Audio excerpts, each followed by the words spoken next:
Hey guys, Dave here from Nerdarchy, for nerds, by nerds, hanging out with the full contingent today. Hey, I'm Ryan. I'm Ted. I'm Nate.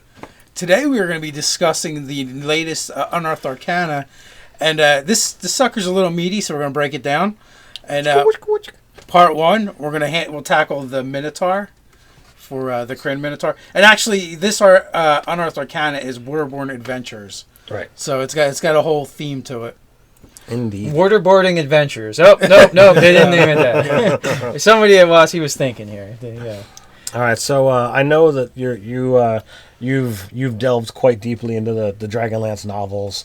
You've been following them for a while. So There's not actually anything to follow anymore. I don't think they write them. All right. Back in the day when they existed. Back in the day. Yeah. So what is your opinion on their take of Minotaur? I like it. It's decent. I'm trying to figure out if they shrunk them or not. Yeah, because they're like... They did. They made them medium. I mean, they said they're closer to 6 foot tall, and they made them medium versus the large. Yeah, well, the Dragonlance Minotaurs weren't really the Monster Manual Minotaurs anyway. Yeah. But, I still feel like 7-8 foot is probably closer to how big they really are. Honey, I Shrunk the Minotaurs. Got it. Well, here they say they're at least 6 feet tall, so that's kind of okay, your short Minotaurs is 6 foot. And that they weigh around 300 pounds. So they're still fairly impressive. Before this was out, I looked through the Monster Manual and I was looking for races that I could kind of give a version of. So I was going to actually make Minotaurkin, and say that they are you should have just named them size. baby Minotaurs. Minotaur. So they beat me to the punch here. So I can't do that. I'm pretty impressed with what they have here. I like the fluff. The fluff feels really good as far as Krynn Minotaurs go.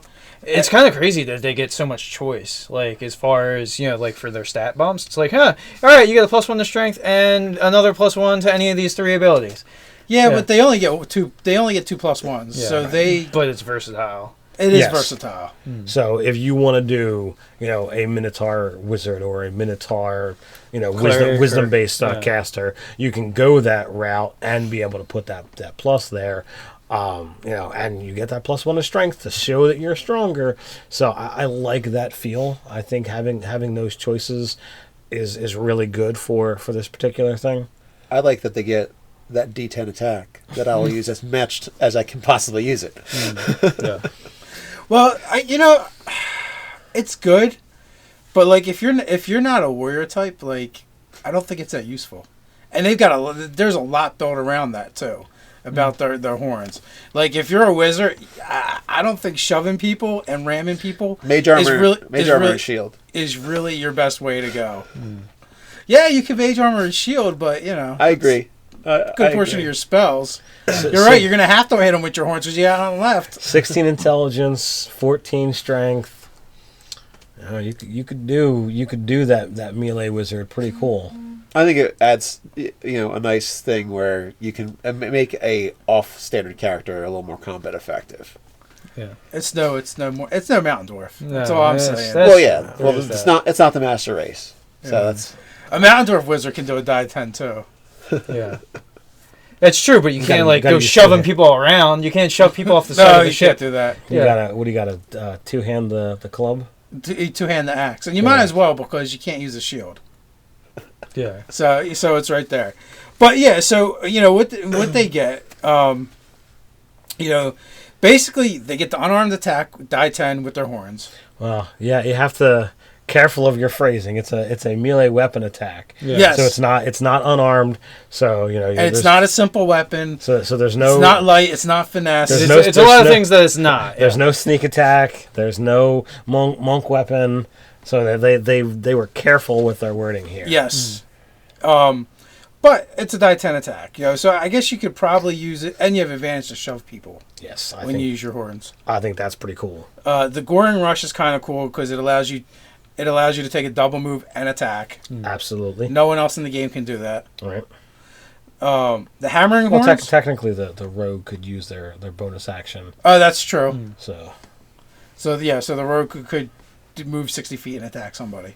Hey, the Minotaur Barbarian looks pretty fierce because you have that extra move and that gets you right into the thick of things where you're going to want to be anyway. Or the Minotaur Rogue. Yeah, he could. Well, but except for you're not going to get your sneak off. No, but you're going to dash 90 feet and headbutt somebody. You are going to do that. Yeah. Especially if you. And then you're gonna go, oh crap, I'm a rogue. What am I doing in the middle of all these guys? Oh wait, I'm a swashbuckler, and this guy's alone. I always get to sneak. Yeah. I just sneak. I just do it. Yeah. And then the hammering horns. Actually, this is probably my favorite ability. As long as they make an attack action as a bonus action, and listen, that's very carefully worded as well. So you can't touch someone with a spell or cast a spell with someone and then use your bonus action, because it specifically calls out when you use the attack action. Mm-hmm. So yeah, but when you do make that attack action, you can then use your horns to go flip somebody. Shove. Yeah. Well, they flip. You might flip them, but they're always going to land on their feet. Yeah, they're always going to land on their feet. And I think it's 5 feet away, right? Can't you shove them like 20? Or no, that was another ability. Yeah. Yeah, the rules for shove, we'd have to look it up, but I think it's 5 or 10 feet. Yeah, it's only 5 or 10 feet. Yeah. So it's still but cool. Off the side of a ship or a cliff. Sometimes 5 feet is all you need. Sometimes 5 feet is all you need. Or into a pit. Or into a cloud of daggers, into a web. Into a pit. Yeah, exactly. Yeah, so, I mean, there's definitely possibilities are endless there. Yeah. And then, lastly, they have two abilities. One is Sea Reaver, and the other one is Labyrinth of Recall, which basically Labyrinth of Recall is just a nod to them being a Minotaur, and they can't, they don't get lost. Even at sea. Yeah, which was kind of cool little fluff. Yeah, and then, the Sea Reaver, they get navigator tools and vehicles water. So if you have that Minotaur sailor background, you kind of like, all right, well, what am I trading these guys for? Because I don't get it racially. Yeah, I'm racially a sailor. Yeah. Well, the other thing, too, is languages. I think they are the only race to only get one. Yeah. Indeed. Yeah.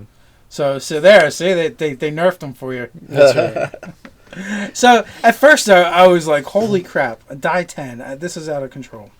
Then after I started looking at it and thinking about it, it's kind of like I kind of look at it as the corollary between like these guys and as you call it, the master race, the mountain dwarf.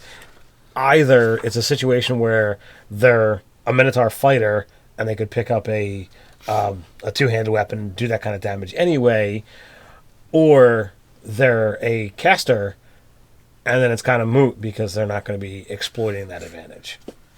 And linking it to the melee attack. The attack action, and also making it not a finesse and not an unarmed attack. Mm-hmm.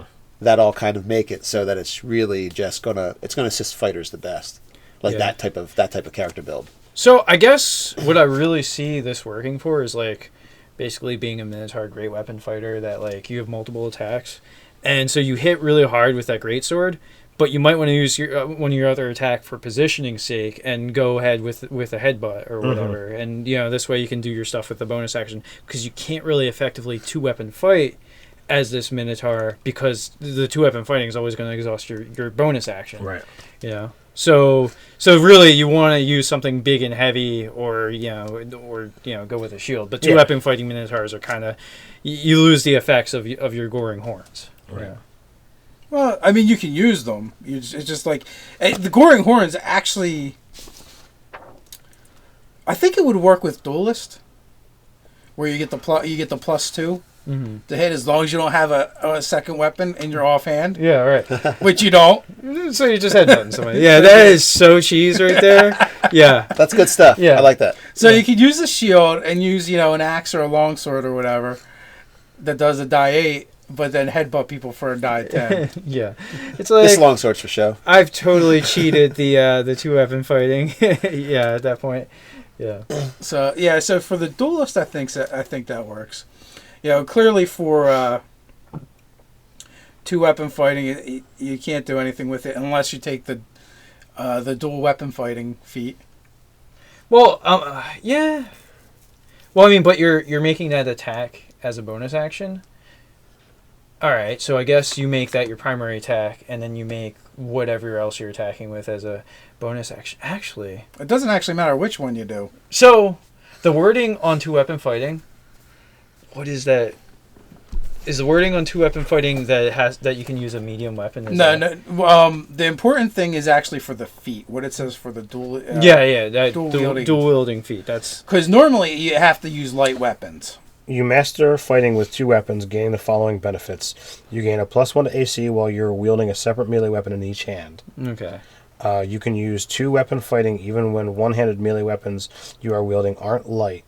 You can draw or stow 2 one-handed weapons when you would normally be able to draw or stow only 1. So you can absolutely do it. So you're not going to get the official +1 to AC because you're not wielding a weapon in each hand. You can wield a weapon in each hand. You're just not attacking with it. It's just it's totally for show, Ted. Yeah. It's for defense. Well, you call it a parry dagger. This is totally a parry dagger. dagger. But you're not being able to use the shield that we were talking about earlier. Yeah, but you get +1 to AC, so... Yeah, I wasn't talking about the shield for dual wielding, no. So you could do the dual wielding if you take that feat, you fight with 2 axes and your horns, and then you can bonus attack with the horns. Well, no, I think you can only attack with the horns, so your bonus attack is actually with your axe. Oh, with the axe. Well, whichever. It doesn't really matter. The wording is actually very important because you can all these abilities too are triggered off of you attack with the horns, and then it's bonus actions to do any of that other stuff. I guess where you unless you do the attack action, and then the horns are the bonus action, right? Well, it could be either. Yeah, so because you would use the specific rule over the general rule, so you would go off of the feat. The most important part though is whether or not you took 2 weapon fighting, as to whether or not you get the bonus to damage. Yeah, which you're already getting the bonus to strength, and you might end up double downing on strength. So I think that's where it matters with horns. Like if the horn isn't your primary attack, I don't know that the 2 weapon fighting style would give you your strength to damage with the horns if that was a bonus. So you actually have to use... So it's really like the axe in your primary hand becomes the weapon for show. Right. Or as Nate said, your parrying axe. Your parrying axe, that's right. So like all of that aside, they also did something else that they haven't done for any of the other races. They talked about the bonds. They gave you bonds. Really cool. Specific to that race. Yeah, which is kind of cool. I mean, you can use whatever for... your background, or make one up, or they gave you a couple here that are specific to using the Minotaur. The thing that I like that it says is it's like you can use either this as your bond, or you can take this bond and the one from your background, so you've got 2 things for that extra, essentially RP crunch. Yeah, well, and it also, your bonds are also supposed to be a mechanic for gaining inspiration. Which it's after playing for a while, I like inspiration, but being tied to your flaws and your bonds is a horrible mechanic, simply because it requires the DM to know what everybody is. Or they have to flag you every single time. Yeah. Be like, hey, I just did something that was detrimental to my character. Are you going to give me a... No, I'm not. Going to give me a little bump over here? Something. I liked it because it also gave you specific concepts for how you could even be out and about. Right. Like, are you last of the clan, or you didn't want to fight your lover in battle to the death, so you left? Oh yeah, like they're packed full with the flavor. Both of the Minotaurs are male, and well, that's good. I mean, we're progressive here in this RPG. Yeah. So, I like that they give you some examples of why your Minotaur would not be on a boat with everybody else. I agree. I'm trying to come up with a playoff of Brokeback Mountain, but nothing's coming with Minotaur. Brokehorn Mountain? Yeah, Brokeback Minotaur. Yeah, there you go. So all in all, at first I was like, a little bit with the Minotaurs. But it's kind of hard to exploit. Yeah. And in the comments below, if you found a good exploit for it, expound upon that, please. Yes, let us know. And of course, we have to remember, this thing that says here is, these...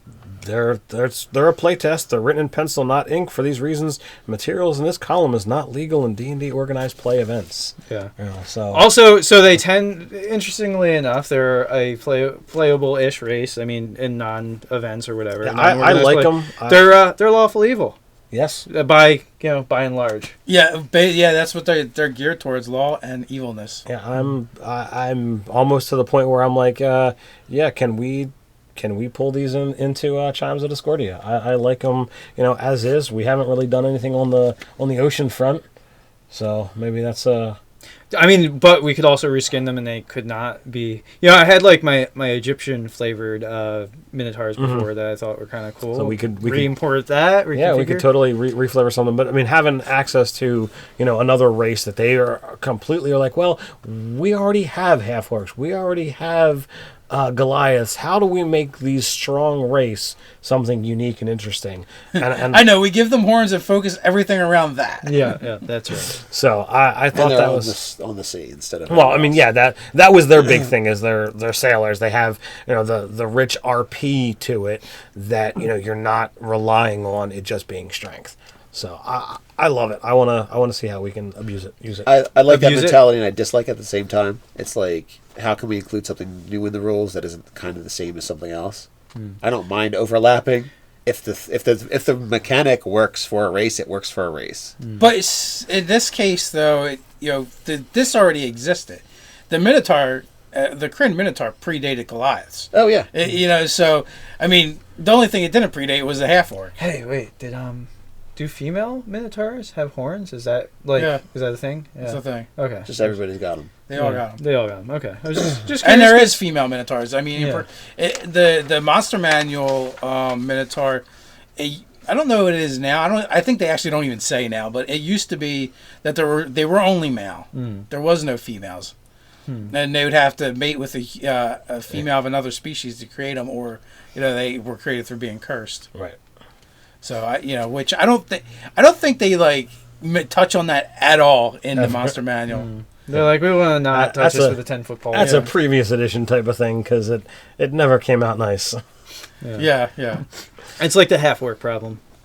Yeah, and the half-elf problem. They're all bastards. Well, the half-elf not so much because it doesn't have to be rapey. Like that's that was that's what I define the half-orc problem. Like, although usually Mark did play the half-orc where his mom orc was raped by a human. Yeah. So. So I mean that's problematic. It's not PC. It's no good for anybody. When a orc and a human just love each other, that can happen. Well, now they have. Oh wait a minute! Didn't they spin that marriage contracts and political marriages and things? Yeah. Like, man, you're the barbarian dude, and you're like, really? I think we should just go to war. Let's just fight until one of us is alive and one of us is dead. She's got tusks. But you never know. There's guys that might be into that. All right, so are we sailing off onto the horizon? I would like to, yes. Let's go. I think so. Come sail away with me. All right, full sails. Well, yep. So you can be sure to you can like, comment, and subscribe on this video. You can check us out on Facebook. You can patronize us in a good way by checking out our Patreon account. You also join the conversation over on Reddit. So until next time, stay nerdy.